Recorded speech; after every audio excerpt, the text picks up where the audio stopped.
देखिए ये इस भेड़ विधानसभा का दुर्भाग्य है कि यहाँ पिछले कई योजनाओं से यहाँ भेड़ के नहीं बाहर के लोग आके विधायक बने। देखिए ये सबसे बड़ी दुर्भाग्य की बात है, जब तक भेड़ में बाहर के लोग विधायक बनेंगे, यहाँ के लोग विधायक नहीं बनेंगे, तब तक जनता को झेलना पड़ेगा। तो मेरी तो हमेशा यही कहना है कि अगर ये रहना गाँव में, तो रहना में प्रधान भी रहना का होना चाहिए। अगर हम यहाँ दिल्ली और मुंबई का प्रधान बना दें तो कभी यहाँ का काम नहीं हो सकता। तो ये यमुना नदी है, इस वक्त हम रहना में हैं। सामने शिवालिक पहाड़ यहाँ आप देख पा रहे होंगे इन तस्वीरों में, और बहुत ज़्यादा नुकसान इस यमुना नदी से यहाँ हुआ है। ये रहना गांव है इधर पास में, और यहाँ ये वन गुज्जर कुछ इनके घर थे, यहाँ पर ये डेरे बने हुए थे। भारी नुकसान इन लोगों को हुआ है। बताया जा रहा है कि कई मवेशी इस पानी में बह गए हैं, और साथ ही साथ अब देख लीजिए ये यमुना किस तरीके से कटाव करने लगी है। इधर काफ़ी नुकसान इन लोगों को हो सकता है। सामने यहाँ पुरानी धरोहर भी है, आप देख पा रहे होंगे। ये देख लीजिए बहुत सारी पुरानी इमारतें हैं, उनको भी नुकसान है। साथ ही साथ इधर एक उत्तर प्रदेश सरकार का पावर हाउस है, और पास में ही एक मंदिर का निर्माण भी यहाँ हो रहा था, लेकिन अब बहुत बड़ा नुकसान यहाँ हो सकता है मंदिर को भी। और यहाँ भी ये देख लीजिए किस तरीके से कटाव लगातार कर रही है ये यमुना नदी। हालांकि एक राहत भरी खबर यह है कि यमुना का जलस्तर पहले के मुकाबले काफ़ी कम हो चुका है। ये देख लीजिए इन तस्वीरों में बताया जा रहा है कि हरियाणा में भी बहुत बड़ा नुकसान इस यमुना ने किया है, और साथ ही साथ दिल्ली में बड़ा नुकसान करती है। और यह तस्वीरें देख पा रहे होंगे, लगातार ये कटाव और बहुत बड़ा नुकसान हुआ है वन गुज्जरों का। यहाँ पर कई डेरे यहाँ बह चुके हैं पानी में, और साथ ही साथ कई मवेशी और अन्य सामान भी यहाँ से बह चुका है। ये कटाव शुरू हुआ था यहाँ आप देख पा रहे होंगे, और ये बिल्कुल यहाँ से ये कटाव करती हुई यमुना आगे बढ़ रही है। लेकिन ये रात भरी खबर है कि यहाँ अब लगभग 1.5 लाख क्यूसेक पानी जो है हथनीकुंड बैराज से रिलीज़ किया गया, क्योंकि पिछले कुछ 2 दिनों में लगभग हथनीकुंड बैराज से जो है यमुना का जलस्तर घटा है।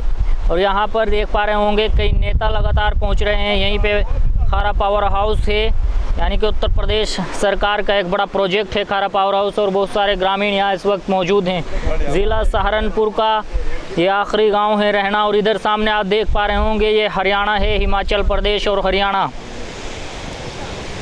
यहाँ ये हरियाणा के कुछ गांव हैं, ये आप देख पा रहे होंगे इन तस्वीरों में। ये यमुना के उस पार हैं, और दूसरी तरफ की हम तस्वीरें आपको दिखाएं तो इधर दूसरी तरफ ये हिमाचल प्रदेश है।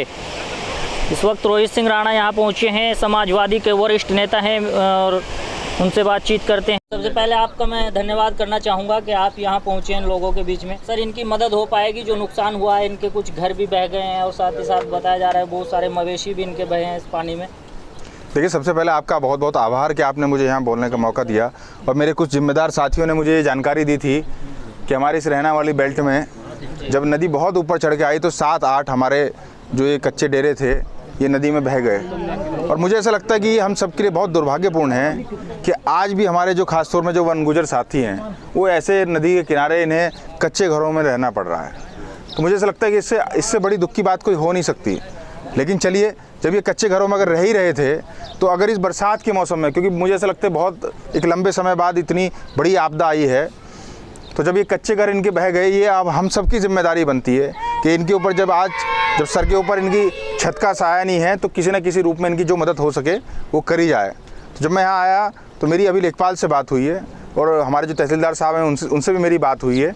मैंने उनसे कहा कि एक तो जो सरकार की जो आपदा की जो तुरंत राहत योजना है उसमें इनकी जो भी नगद मदद हो सके वो कराइए। दूसरी बात, जो हमारे मकान की इनकी जो मकान की एक कैटेगरी उन्होंने इस आपदा में बनाई है, कि मैंने उनसे कहा कि जो ये मकान के जो पात्र हैं बेचारे, क्योंकि सारे ही लोग पात्र हैं, सब आप देखिए सब कच्चे छप्पर में रह रहे हैं, तो मैंने उनसे कहा कि आप इनकी मकानों की व्यवस्था कराइए। ज़्यादातर यहाँ विधानसभा में, भेट विधानसभा में जो विधायक बनता है वो सरकार के अपोजिट बनता है, लेकिन ऐसा नहीं लगता कि अपोजिट अगर विधायक है तो काम नहीं करा पाता। और ये एक आसान सा जवाब है कि सरकार हमारी नहीं है, विधायक सीधा यही जवाब दे देते हैं। क्या सर इसके बारे में क्या कहेंगे आप?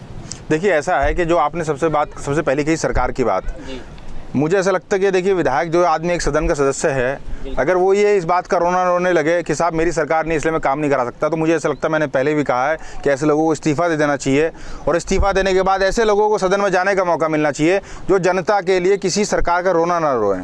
एक बात। दूसरी बात, जैसे आपने कहा कि जनता हमेशा ठगा हुआ महसूस कर रही है, इसलिए मैं जहाँ भी जा रहा हूँ मैंने जनता को एक बात हमेशा कही कि जब भी ये नेता आएँ आप इन्हें चाय पिलाइए, नाश्ता कराइए, लेकिन उसके बाद इनसे कम से कम ये सवाल करिए कि अगर आप यहाँ कोई नेता आए तो उनसे ये पूछे कि आप यहाँ लेके क्या आए हैं। ऐसा ना हो कि सिर्फ फ़ोटो खिंचवा के और अपनी सब फ़ोटो लेके चले जाएं। तो कम से कम जो भी नेता आए, मैंने इनसे कहा कि मैं भी यहाँ आया हूँ और इस आपदा के समय आया हूँ, तो मेरी भी जिम्मेदारी बनती है कि आपदा के राहत के समय जो भी मदद हो सके, जो मैं मदद कर सकता हूँ वो मैं अपनी साथ लेके आया हूँ। और जो मदद सरकार से हो सकती है, मैंने इन्हें कहा कि आप मेरे ऊपर भरोसा रखिए कि कम से कम सरकार की मदद आपको आने वाले 30 दिन के अंदर अंदर दिलाने का काम करूँगा। देखिए, ये इस भेड़ विधानसभा का दुर्भाग्य है कि यहाँ पिछले कई योजनाओं से यहाँ भेड़ के नहीं बाहर के लोग आके विधायक बने। देखिए, ये सबसे बड़ी दुर्भाग्य की बात है। जब तक भेड़ में बाहर के लोग विधायक बनेंगे, यहाँ के लोग विधायक नहीं बनेंगे, तब तक जनता को ये झेलना पड़ेगा। तो मेरी तो हमेशा यही कहना है कि अगर ये रहना गाँव में, तो रहना में प्रधान भी रहना का होना चाहिए। अगर हम यहाँ दिल्ली और मुंबई का प्रधान बना दें तो कभी यहाँ का काम नहीं हो सकता। तो इसलिए अगर भेड़ विधानसभा की बात है तो यहाँ भेड़ का विधायक होना चाहिए। जब आपके बीच का आदमी होगा तो आपका काम करेगा। ये बताइए, आपका नुकसान कितना हुआ है जी? जी 7-8 छप्पर बैग हैं।